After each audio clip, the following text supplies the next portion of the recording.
So let's dive into one of the most incredible stories in all of physics. This is the story of how two of nature's biggest forces, electricity and magnetism, were discovered to be, well, two sides of the very same coin. It's a journey through invisible forces, absolutely brilliant insights, and a discovery that forever changed how we see the universe. All right, let's kick things off with a little puzzle. Think about it. What on earth could a chaotic, powerful lightning strike have in common with that little magnet holding up a shopping list on your fridge? I mean, they seem like they're from completely different realities, right? Well, as it turns out, they are deeply, profoundly connected. And that connection is the key to understanding what light actually is. For centuries, electricity, static shocks, lightning bolts, and magnetism, that weird force that makes compasses point north, were seen as two totally separate mysteries. They were these invisible, kind of spooky forces that scientists were just starting to get their heads around.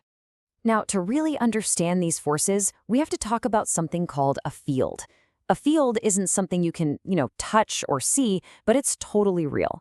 It's basically a region of influence. A good way to think about it is like the heat coming off a fire. You can feel its effect, its field, even when you're not touching the flame. Well, both electric charges and magnets create these invisible fields that push and pull on other things. To make this a little easier, let's compare the electric force to something we all get, gravity. They're actually pretty similar in a lot of ways. They both work across totally empty space, and they both follow that inverse square law, which just means they get weaker the farther you get. But, and this is a huge but, there's a key difference. Gravity always pulls. It's always attractive. The electric force, on the other hand, can either pull or push. It can attract or repel. And honestly, particle for particle, it is unbelievably, staggeringly stronger than gravity. It's not even a contest. So, if these electric fields are invisible, how do we even begin to picture them? Well, physicists came up with these maps called field lines. The really important thing to notice here is the direction of the arrows. The rule is they always flow away from positive charges and point towards negative ones. It gives us this beautiful invisible roadmap of the force that's filling the space all around a charge. For the longest time, the electric field and the magnetic field were studied in their own little bubbles. But then, in the 19th century, scientists started noticing, well, some weird connections. Little clues that hinted that maybe these two stories were actually part of the same, much bigger book. So the first big clue actually comes from something as simple as an electric circuit. And the best way to think about it is like a water park. The battery, that's the pump. It uses energy to lift the water, in this case the electric charges, all the way to the top of the water slide, giving them a bunch of potential energy. Then, once they're at the top, the charges just naturally fall through the circuit, rushing through the light bulb, losing their energy along the way. We call that drop in energy a voltage drop. And that flow of charges, that's an electric current. And this is where everything starts to click. Scientists made two absolutely game-changing discoveries. First, they figured out that an electric current, which, remember, is just charges on the move, actually creates a magnetic field around it. Yup, a plain old wire with current flowing through it literally becomes an electromagnet. And then, the brilliant Michael Faraday discovered the flip side. If you change a magnetic field, maybe by waving a magnet near a wire, you create an electric field that gets charges moving. You create a current out of thin air. This is the math behind Faraday's incredible discovery.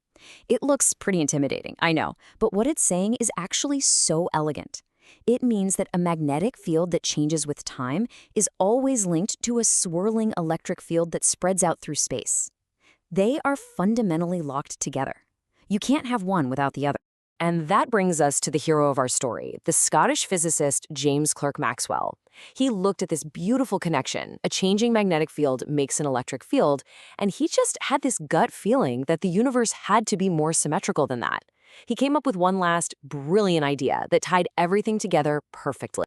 Maxwell's big idea was that this relationship just had to be a two-way street. He said, okay, we know a changing magnetic field creates an electric field, so a changing electric field must also create a magnetic field. It was the missing piece of the puzzle. It created this perfect, elegant symmetry between electricity and magnetism. And check this out. This is the incredible consequence of that idea. With Maxwell's new rule, you get this amazing feedback loop. A changing electric field makes a changing magnetic field, which in turn makes a new changing electric field, which makes a new changing magnetic field, and so on and so on. They leapfrog over each other, creating a self-sustaining wave that can just travel on its own forever, even through empty space, carrying energy with it. an electromagnetic wave. So Maxwell had just predicted, from pure theory, a brand new kind of wave. A wave made of nothing but electricity and magnetism. But he didn't stop there. He did something absolutely extraordinary. He decided to calculate just how fast this new wave of his would travel. So he took the fundamental numbers from his equations. These were just constants that describe the basic strength of electric and magnetic forces, and he crunched them to find the speed of his wave. And the number that popped out of his calculation, well, it was a number that physicists already knew like the back of their hand. It was c, the speed of light. The conclusion was just inescapable. It was one of the greatest aha moments in the history of science. In Maxwell's own words, we can scarcely avoid the conclusion that light is an electromagnetic wave. The mystery was solved. The lightning in the sky, the magnet on your fridge, and the sunlight on your face, they were all just different faces of the very same thing, electromagnetism. Now, this discovery did way more than just explain light. It had these massive implications that rippled through all of physics. Think about it. If light has a speed, it means that information can't just zap across the universe instantly. The old idea of action at a distance was officially dead.